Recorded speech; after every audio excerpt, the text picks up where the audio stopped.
Yes. This is the CBS Evening News. Dan Ratto reporting tonight from Los Angeles. Good evening. The stock market took wing today on word from the government that the nation's foreign trade deficit narrowed 25% in November. Declines in the dollar, making U.S. goods less expensive, pushed exports to their highest level ever as imports dropped sharply. Today's stock market news cheered wary investors and sent the Dow Jones Industrial Average climbing almost 40 points. But business correspondent Ray Bertie found caution as well as optimism on the workplace. It wasn't just stocks that were up today. Around the world, they were buying the American dollar, sending its value soaring because of a 25% drop in the nation's trade deficit. From a record $17.6 billion, that deficit dropped sharply in November to just over $13 billion. Showing, said President Reagan, the economy is healthy. Today's signs indicate that it will continue well into the future. But some experts caution it may be too soon to celebrate. You have to look at it over a 3 or 4 month trend before you can draw any conclusions. Here's where they really feel today's trade figures. Nearly half of Caterpillar's sales come from abroad, and when America's foreign trade drops, thousands here are laid off. But now, Cat's coming back. This past year, we've hired about 1,500 people here in the United States. Dan Metroff's one of them. I firmly believe that I will be there until I retire now. I wouldn't have made the decision to go back. Aided by the lower dollar and efforts to produce better quality products, U.S. companies are selling more abroad. Most so-called Rust Belt industries have trimmed their costs, have gotten in competitive trim, and are now much better able to compete. Workers are being rehired here in Peoria and elsewhere, but they remember those long months and years without a paycheck.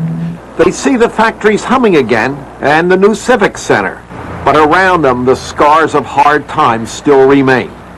Tom Lanford's back at work, but both he and his wife Loretta can't forget 5 years without a paycheck. We buy hardly nothing on credit. It's happened once, and you just want to be prepared for it to happen again. Fears that could disappear here and in the many towns like it if the trade figures keep improving. Ray Brady, CBS News, Peoria. And there was more good news about the economy today. The Labor Department said that wholesale prices rose just 2.2% for all of 1987. And in December, those prices actually fell 0.3%, the sharpest drop since July 1986. Meanwhile, the Federal Reserve said the nation's industrial output climbed 5.2% last year. That was almost 5 times better than the 1986 showing. No cancer, no polyps, no problem. The president's doctors said today Mr. Reagan's latest 6-month checkup for any recurrence of cancer showed no evidence of it. Bill Plant has the latest good news on the president's health. President Reagan, heading for a Camp David weekend after a 4-hour physical exam at Bethesda Naval Hospital, signaled reporters that everything was okay.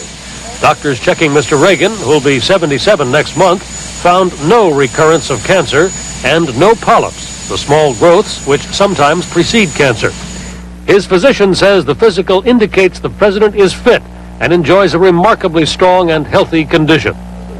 That's very good news that no polyps were found, because most cancers of the colon come from pre-existing polyps. If you don't have polyps, it's very unlikely that you will develop cancer of the colon. It's a very good report.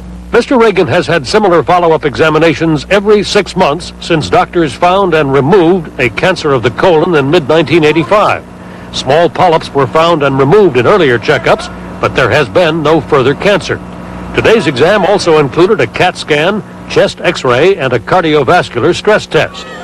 A physician consulted by CBS News cautions that today's good news doesn't mean the president can forget about further checkups. The president still must be followed, and in another 6 months he must have colonoscopy to see if any other polyps have developed. It's very important that he be followed. Mr. Reagan's doctor says the only outstanding laboratory tests from today's exam relate to the president's prostate, on which he had surgery a year ago. Those results won't be available for several days, but, says the doctor, we expect no problems. Bill Plant, CBS News, the White House. More heat and tough sledding and a mixed bag day for George Bush. The vice president did get somebody to support his latest version of his role in the secret sending of U.S. missiles to the Ayatollah. Former White House Chief of Staff Donald Regan said through a spokesman that, yes, he remembers Bush expressing reservations about all the wheeling and dealing. As for why Regan hasn't mentioned this before now, Regan's spokesman says it's because no one asked. Bush was talking this up today and talking up what he's calling a good win in Michigan's Republican county conventions last night. Others are calling the county conventions chaos, and Bush's rivals are crying foul. Bob Schieffer reports you can still hear the shouting. Can we have your name, sir? Can we have your name? Please, let's do this orderly, okay? Go on it. That's just what it wasn't. And on a rough and tumble night when supporters of Jack Kemp and Pat Robertson banded together, it looked like George Bush would be out in the cold. Welcome to America. Rich Bond, one of Bush's top aides, was shut out, and Bush's son Marvin never got in. They won't let me in, I don't think. I don't know. Yeah! But today, with all sides still haggling over the results, the only independent tabulation showed Bush with more than 50% of the vote and his rivals far behind. We have the quotes on our side. We have the people on our side that were the delegates. I'd say it's a clear victory.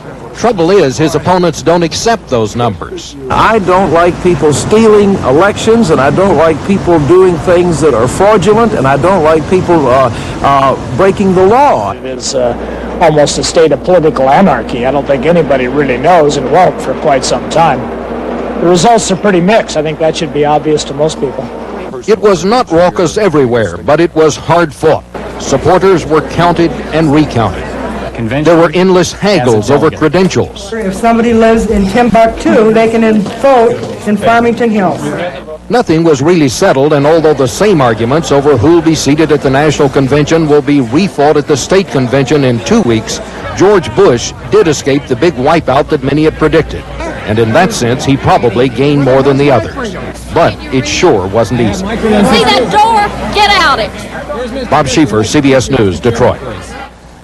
Well, there's a lot riding on tonight's televised Iowa Forum for the Democratic presidential candidates. It's their last chance to show their stuff side by side before the high-publicity Iowa caucuses that will knock some of them out of the race.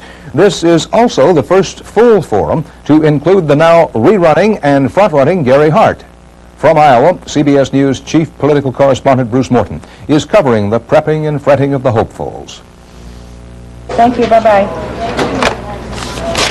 Crazy. I think I'll resign. Tensions were mounting at Gephardt headquarters and all over town. The Democrats debate tonight. The stakes are high. It's the last debate before the Iowa caucuses. And the registered debate historically is a very important debate. I think it is critical for everybody. What the experts say you try to do in an important debate is first avoid killer mistakes. Second, make sure your message gets through loud and clear. My game plan is simply to stand up for the principles of our party. Paul Simon must try to convince skeptical questioners he really could spend more on a jobs program and balance the budget. Albert Gore makes a rare Iowa appearance, attacking the caucuses in hopes of winning favor in the South.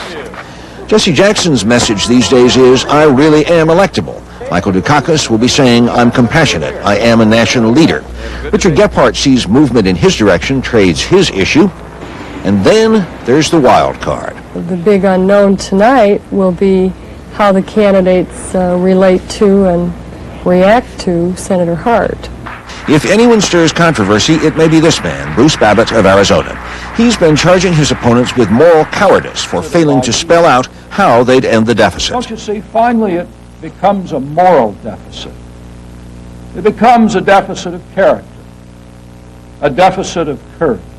Observers here see some movement towards Babbitt, though he starts from far behind. Of the others, Simon, Gephardt, and Dukakis all have solid organizations in place. Hart must hope that message alone can do it, because he doesn't have a lot of volunteers in the field. Bruce Morton, CBS News, Des Moines. Arizona's Republican Governor Evan Mecham is taking more fire tonight. A special counsel of the Arizona House concludes that Mecham deliberately concealed a $350,000 campaign loan and used public funds for personal gain. The special counsel made no specific recommendation on impeaching Mecham. The governor is already facing criminal trial on the campaign loan charges, plus a recall drive. Many of Meekham's off-the-cuff cracks in office have offended minorities, women, and other people nationally. This morning, he issued a written apology to Arizonans for any embarrassment. And still to come on tonight's CBS Evening News, Bob Simon on Israel's worst rioting yet, and much of it in the holy city of Jerusalem. And Mike Wallace on the state of Black America on Martin Luther King's birthday.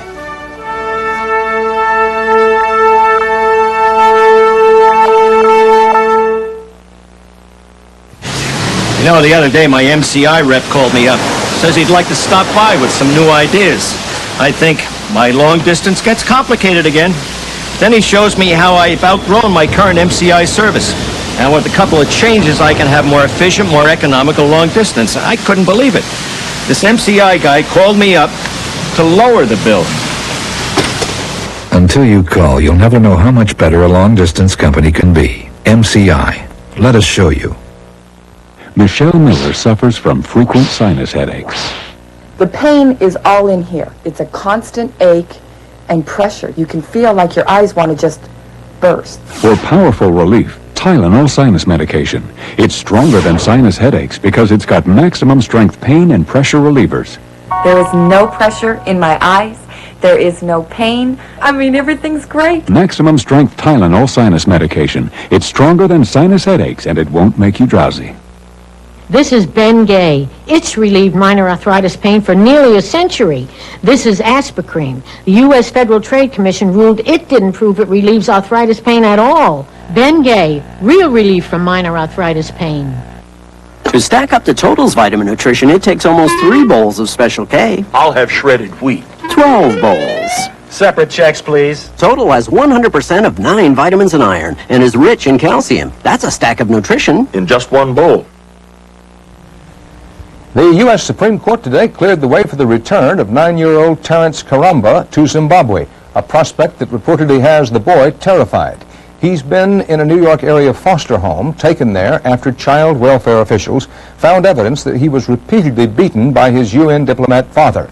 The father is already back home in Zimbabwe. The U.S. Supreme Court justices today agreed with Reagan administration lawyers who said it would be a breach of diplomatic immunity to keep the son here. Israeli soldiers shot another Palestinian to death today, trying to quell unrest in the occupied territories, and violent clashes erupted in Jerusalem. Bob Simon is there. The war came to the heart of Islam today, to the Temple Mount in the Old City of Jerusalem. Tear gas rose from the spot where Muslim scripture says the Prophet Muhammad ascended to heaven. It began after Friday prayers, police say, when young men burned Israeli and American flags and beat a plainclothesman unconscious. People ran back to the mosque for shelter, but Israelis followed. All taboos were broken in Jerusalem today. All stops were let out. The glove was taken off the iron fist. New victims were being created as fast as old ones were carried away. The rough staccato of the tear gas guns blended with the chanting and the muezzin from the mosque. The voice urged people to struggle on until the Israeli occupation is ended, until the Jews are driven from the Temple Mount. It was a fusion of religion and politics, which in this part of the world are never far apart. 70 people were reported injured. They streamed into a nearby hospital, some with stretchers, some without. Doctors and male nurses said the police did not make it easy to get the injured out. He hit me by a slap of the face and he said me, go, go. The battle went down from the hill to the narrow streets of the city. These stones, which have seen so many things for so many centuries, today saw an Israeli half-track on the Via Dolorosa. In Gaza today, there were wholesale arrests and house-to-house fighting. It looked like Beirut. On the west bank of the Jordan, in the city of Nablus, there was more and more of the same. But in Jerusalem today, the conflict was stripped of all pretense and possibility of compromise. What you saw was the 40-year war reduced to its essence. Muslims and Jews locked in battle for the land they call holy. Bob Simon, CBS News, Jerusalem. The United States and South Korea are talking now about possible retaliation against North Korea for the bombing of a KLM jetliner. A woman arrested in that attack said in a TV news conference today that she was working for the North Korean government. From Seoul, Barry Peterson has her story. She was soft-spoken, but Kim Hyung-hee's words could well mar the Seoul Summer Olympics. Her story, she's a North Korean agent who helped blow up a Korean jetliner, killing 115. For that, she said, I deserve to die 100 deaths. She and a male companion left the flight in the Middle East. When stopped, both swallowed cyanide capsules hidden in cigarettes. He died. She was brought here a month ago. Authorities gathered a dossier that included pictures of her as a child in the North. A government source told CBS News she was promised her life would be spared if she confessed. The bombing was done, she said, to disrupt the Seoul Olympics and done on the personal orders of the son and heir apparent to North Korea's leader. The same man the South blamed for the Rangoon bombing that killed 16 visiting South Koreans. North Korea called the woman's confession a fabrication today. South Korea promised retribution. You cannot just get away with this kind of, the atrocities without worrying about retaliation. Seoul's monthly air raid drill today came amid a backdrop of troops placed on special alert because of the girl's story. And there is fear of more North Korean terrorist hit squads, more death in the bitter rivalry between the two Koreas. Barry Peterson, CBS News, Seoul.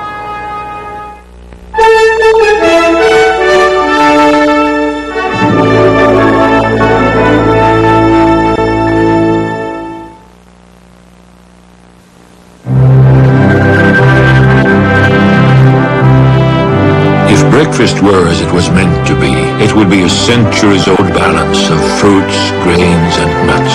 The breakfast Europeans called muesli. Now muesli comes to America as Kellogg's Mueslix. Oats, wheat, rice, corn, barley, raisins, dates, and hazelnuts. Kellogg's Mueslix. 5 grain or bran. What breakfast was meant to be. You've been watching me for years now. Don't you think it's time you join me on a Carnival cruise? Come on! Most people are taking vacations on Carnival. Because when you take a Carnival cruise, all your shipboard funds included in one terrific price. All your nighttime entertainment's included. All your food's included too. Plus fantastic tropical ports of call. So on your next vacation, take a 3, 4, or 7-day cruise on Carnival, the most popular cruise line in the world. What would you say if I made to you a promise to fill your world with flowers? There's one sure way to send your flowers FTD. Just say, please send that FTD. Time for a quick break and one of my favorite quick snacks, Sunsweet pitted prunes. Surprised? I don't know why. They're good for you and they're delicious. Rounder, plumper, Sunsweet. There isn't much reporting about it, but a civil war continues to rage in the African nation of Mozambique. Rebels trying for 11 years now to oust the Marxist government. The toll cannot be measured solely in troop losses. Correspondent Martha Teichner reports thousands of innocent civilians are dying a slow, painful death from starvation. Her name is Miseria. For months, she and her children ate nothing but leaves and roots. Her husband died on the road, walking to Kaya to food and safety. In Kaya, the starving sit under the biggest tree in town, its shadow their shelter, and wait for food. A new group arrives out of the bush, dressed in rags or rough plastic feed sacks, everything they own on their heads.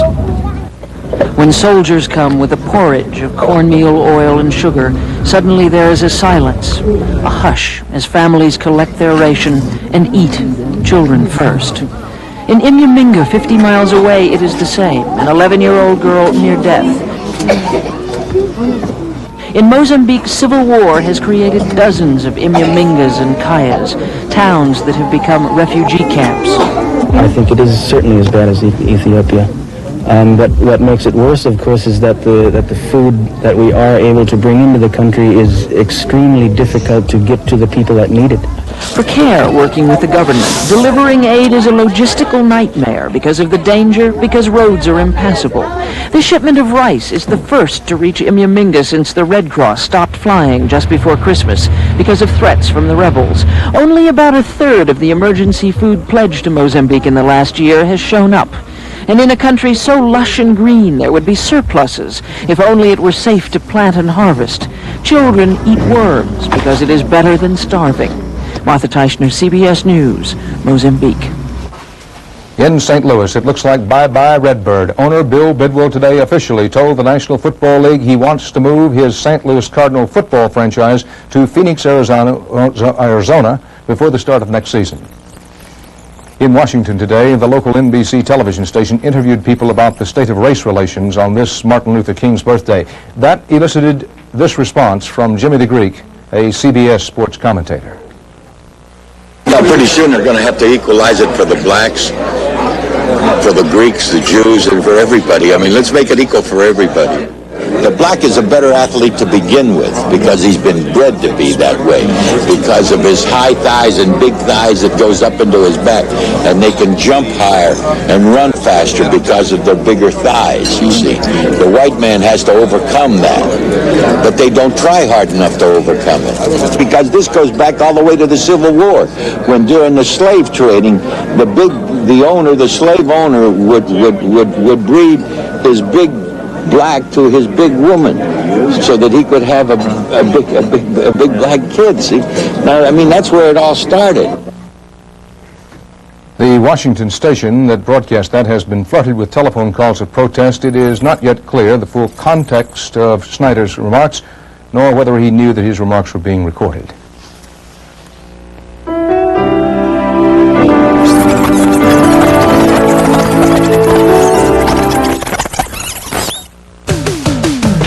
It's a big game, big boy. And that basket seems mighty high.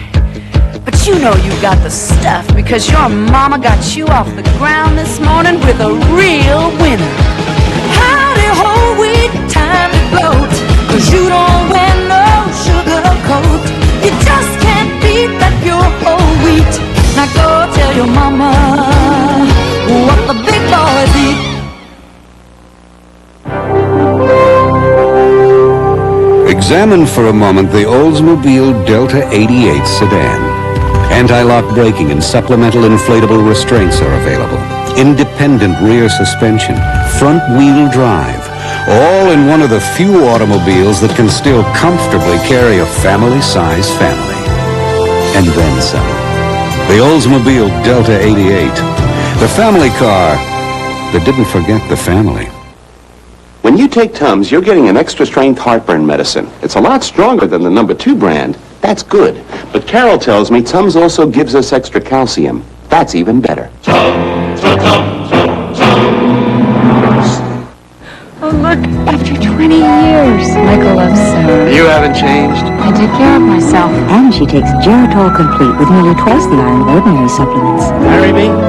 Again? Geritol Complete for the best years of your life.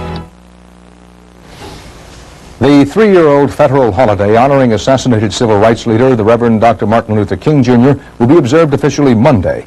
In conjunction with the late Dr. King's birthday today, President Reagan called King, quote, one of our greatest American citizens.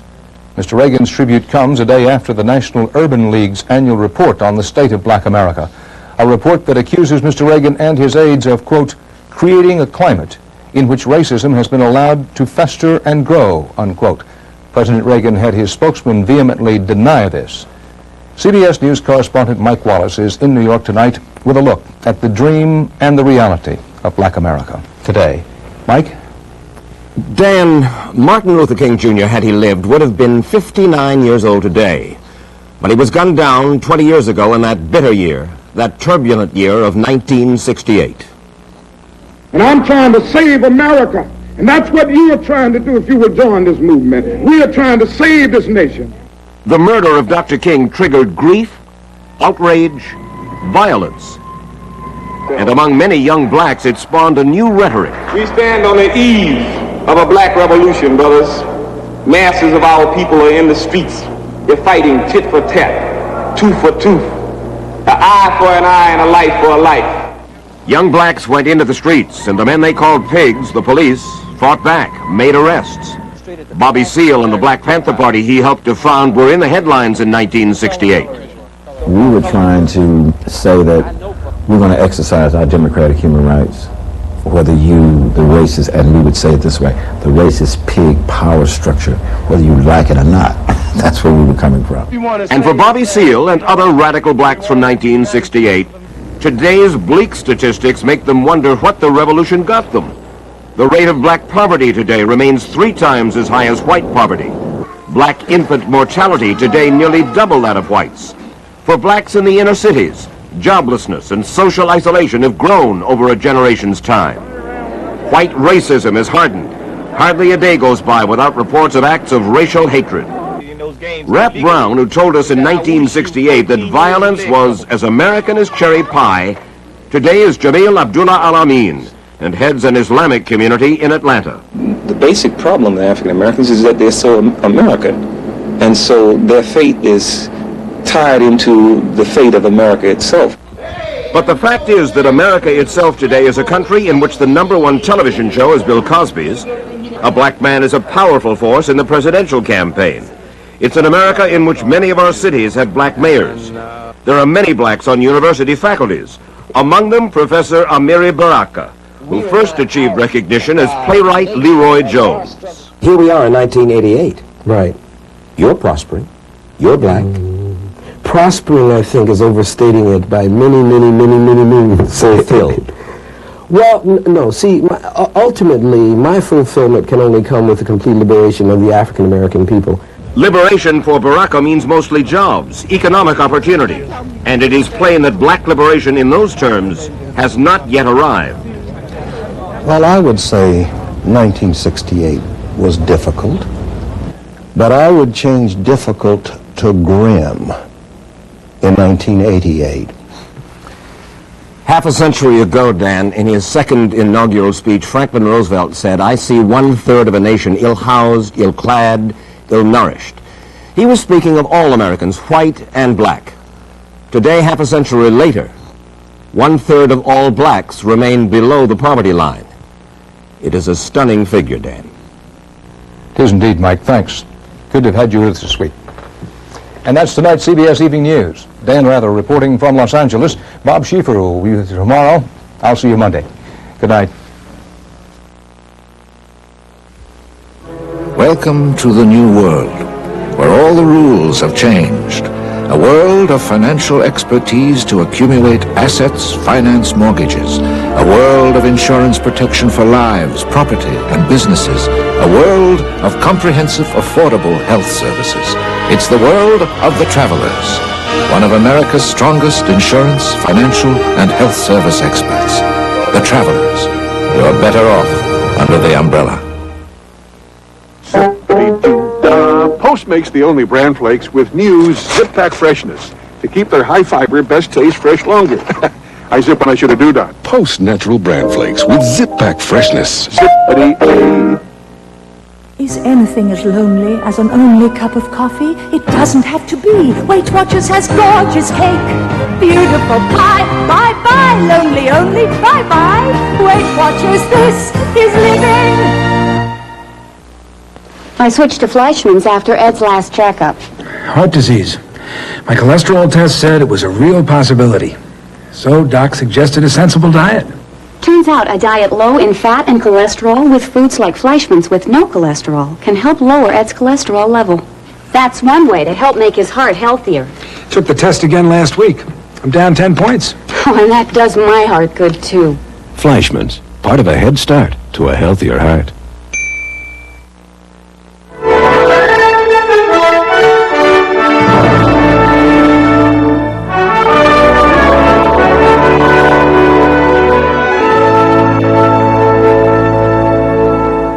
This is CBS. On Eyewitness News tonight, the first sign today that Lamar Alexander may begin a new career. We'll have a live Satellite 5 report from Knoxville. In Nashville this morning, a man woke up expecting to see his daughters at breakfast. Tonight, a shocking story on what he actually saw. These stories and more are just ahead on Eyewitness News. Feel the heartbeat of Nashville. Jim Reed Chevrolet has double cash back on full-size pickups. Up to $1,500 with no money down. Jim Reed has double cash back on S10 pickups and